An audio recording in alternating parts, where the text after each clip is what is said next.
l'entrée que vous devez chercher si vous voulez visiter les reproductions des bateaux de Christophe Colomb. Alors bien sûr, j'ai bien dit reproduction, hein. C'est plus les bateaux d'origine, ça tout le monde peut le comprendre. Donc voilà, maintenant on va vous faire voir l'intérieur et on tâchera de mettre un point de GPS. Je me suis déjà lavé il y a 4 ans.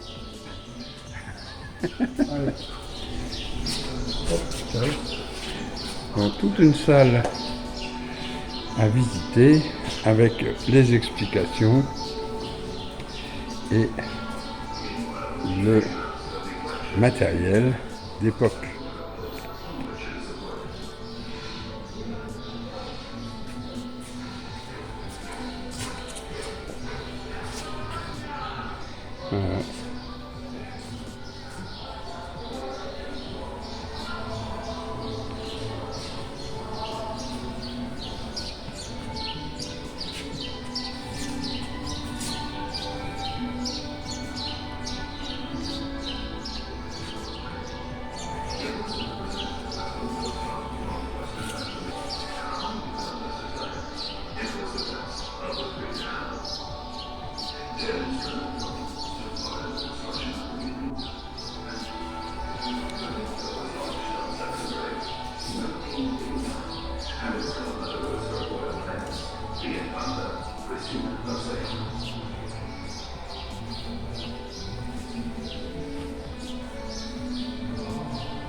Voilà des tenues qui étaient portées à l'époque. Pantalon, chemise. Je sais plus comment s'appelle cet instrument, mais je me demande si c'était pas un lit.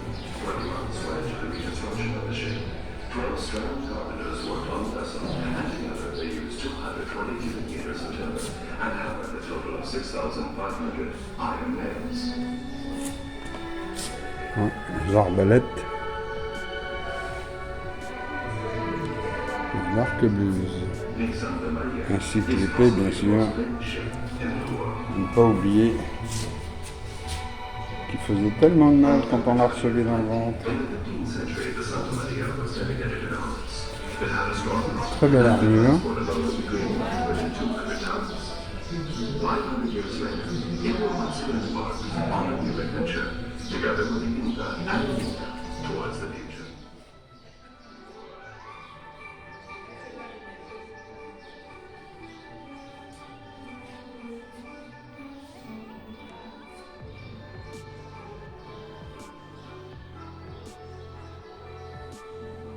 Un tas d'outils d'époque.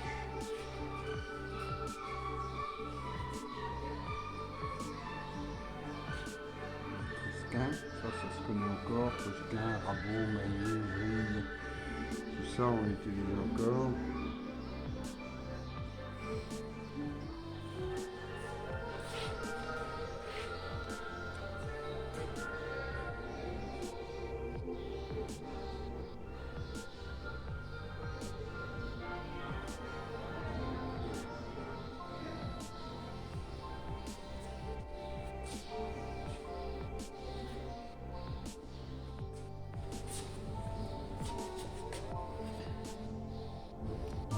Testament de Christophe Colomb.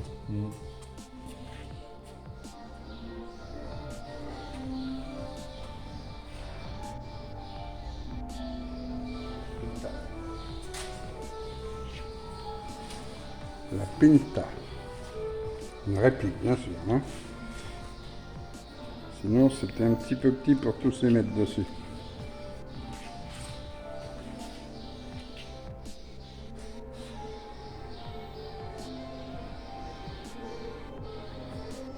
C'était encore, on dirait, de la voile latine à l'époque.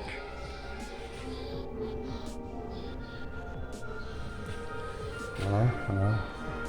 Et là, vous avez des parts de Palos de la Frontera et tout ce qu'ils ont fait avant de revenir en passant par les îles Canaries. Voilà. Alors, la Santa Maria. La Santa Maria, donc c'était le bateau amiral.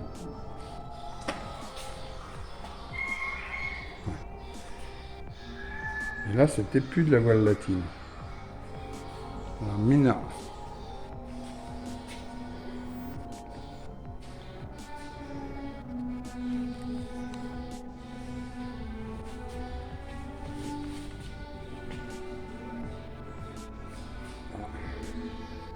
Le port de Palos.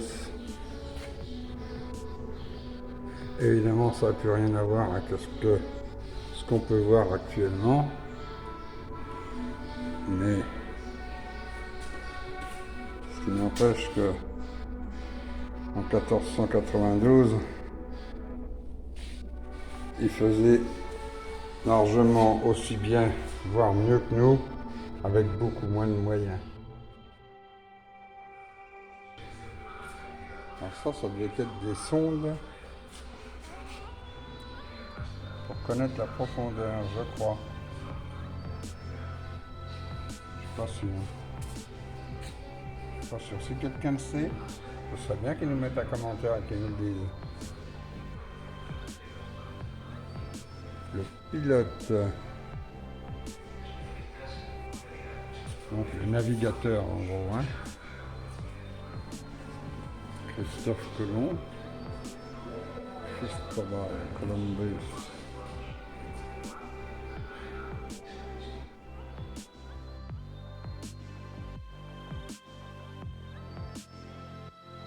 On va dire un capitaine, voilà, très exactement.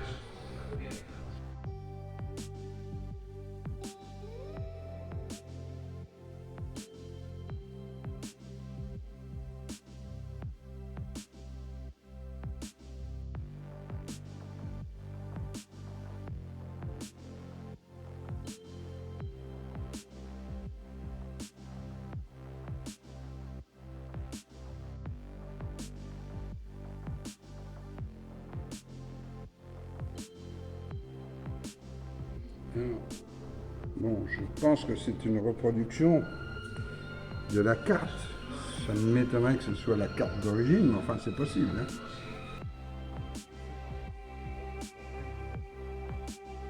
Ça s'appelait ça, c'est pas des coulevrines?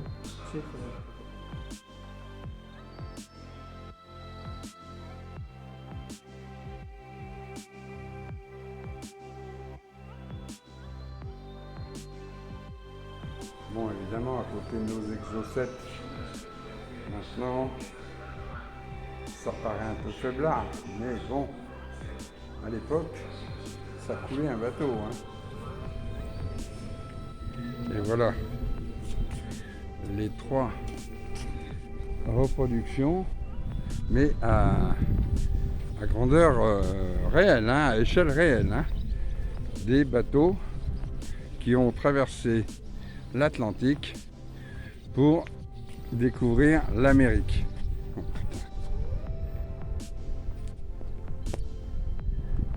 ah. Normalement, voilà. Ça sera des morceaux à couper. Bah oui, mais... Ouais.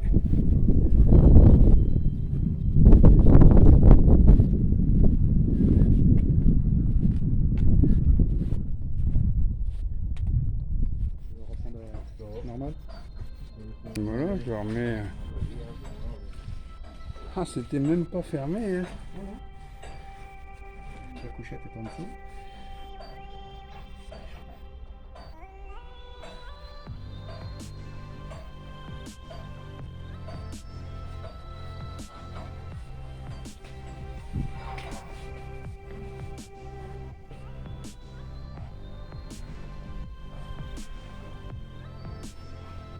Là-bas. Ah, à l'époque, donc, c'était encore un gouvernail, c'était pas une roue. À mon avis, il devait se mettre à plusieurs, hein. Surtout par gros temps.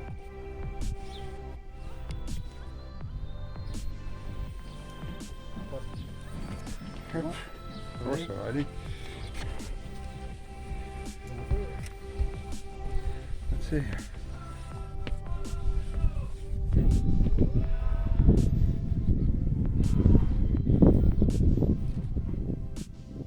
On aperçoit les jetées, c'est plus les jetées d'origine, hein, mais c'est le port de où ils sont partis.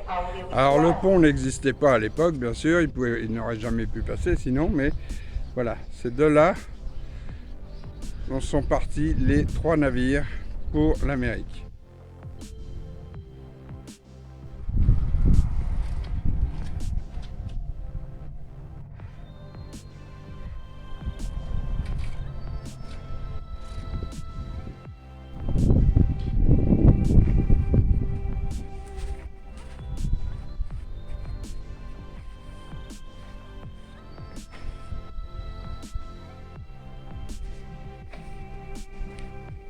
Donc en fait,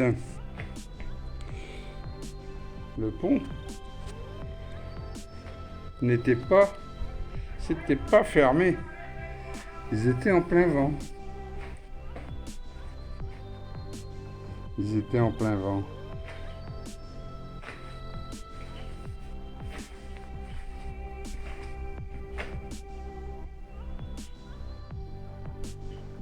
Les arbalètes là, prêtes à être, ainsi que les arquebuses, prêtes à être utilisées. C'était pas une époque très facile. Voilà. Donc pour maintenir le cap, j'utilisais des cordages accrochés à la barre qui la maintenait. Hein?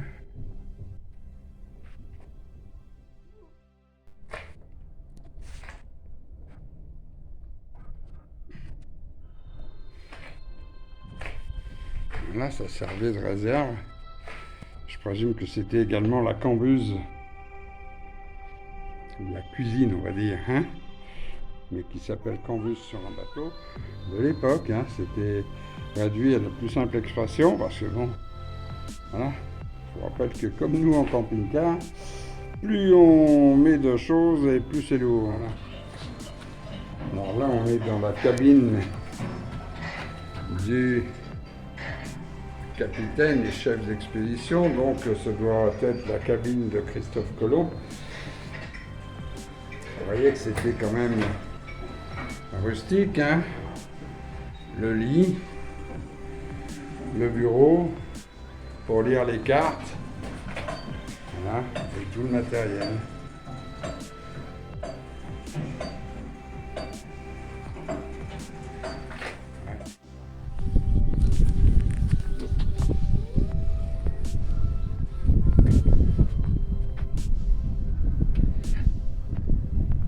Voilà. Alors les 3 navires. Là, je suis actuellement sur le navire amiral. Ouais. Et la Pinta, un tout petit peu plus loin. Voilà, on a les 3 navires qui peuvent être visités. Alors je pense que vous savez tous que sur un bateau, il n'y a pas de corde.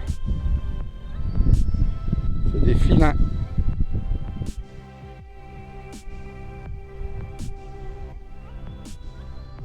Oh, il y en a un qui est resté dans les cordages et dans le mât depuis tout ce temps-là, hein, le pauvre, quand même. Ils n'ont pas dit qu'on était arrivé.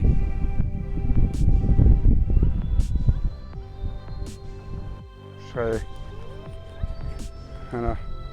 Donc les cales, ils devaient certainement être fermés lorsque il y avait des grosses mers pour éviter que l'eau ne rentre. Alors, vous voyez toujours les filins qui servent à attacher la barre pour garder le cap.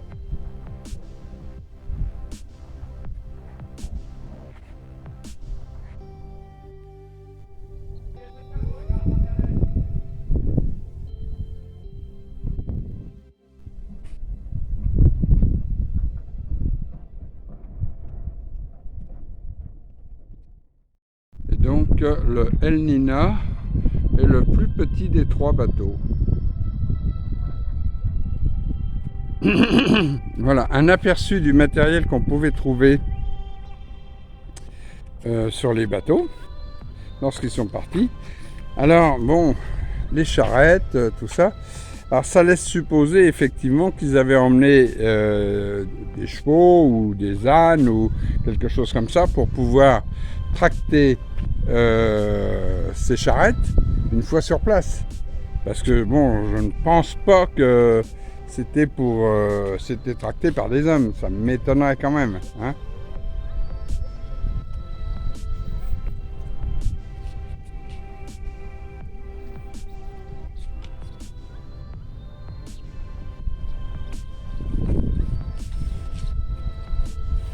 Vous voyez, les fleurs à l'époque étaient résistantes parce qu'elles ne sont même pas fanées.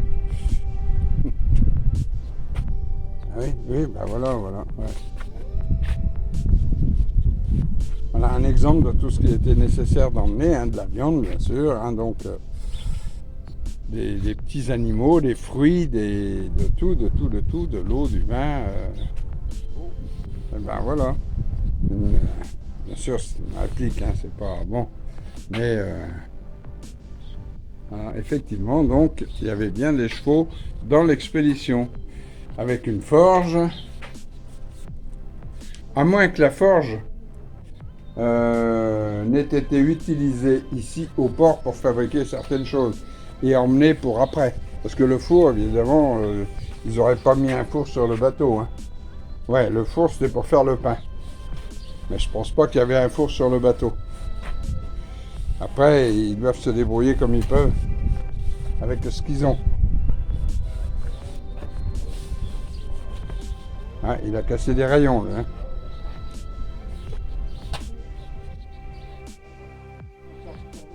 Ouais, je...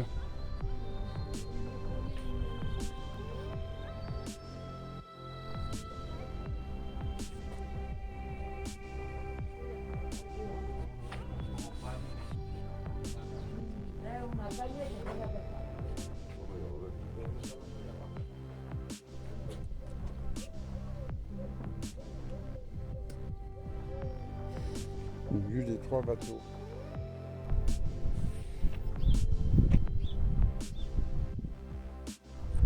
Donc, en fait, le circuit représente la préparation, le trajet et l'arrivée en Amérique. Donc vous avez un peu tout ce qu'ils ont fait, tout ce qu'ils ont vécu, qui est imagé par les différents secteurs. Voilà. Alors ça, je ne sais pas si c'est... Oui, c'est quand ils... Ah, ouais, ok. Saint-Domingue, quand il est arrivé à Saint-Domingue, sur l'île espagnole. Ok. Donc ça, ce sont les cases. Les cases qu'ils ont trouvées en arrivant à Saint-Domingue, où vivaient les indigènes de l'époque. Alors, voilà une vue de face des 3 navires. Magnifique. Et je vous rappelle que pour construire ces bateaux, l'outillage que nous disposons, nous, n'existait pas.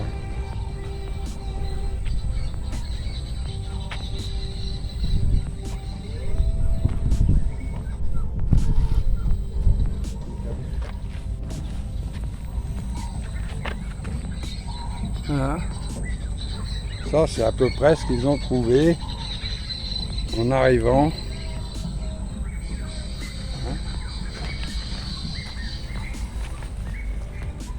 Voilà.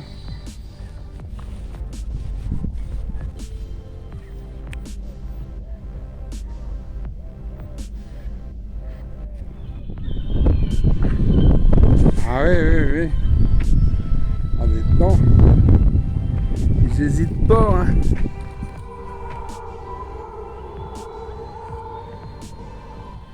Bon alors, hop là, je passe, hein, madame.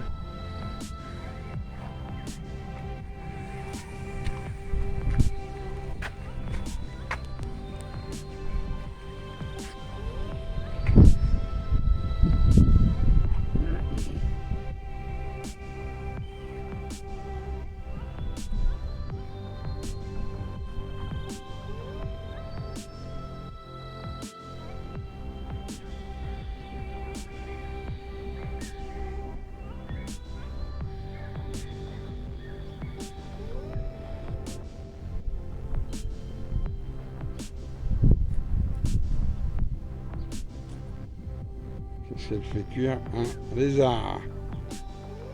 Bien, alors les bateaux avec les cordages qu'on aperçoit là-bas, pas les bateaux, pardon, les poteaux avec les cordages qu'on aperçoit là-bas servaient à décharger les bateaux.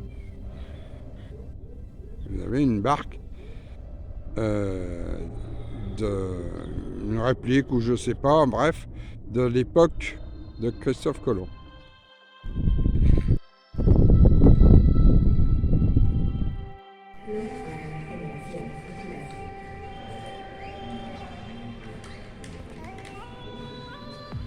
Voilà l'artisanat qui a été ramené de leur expédition.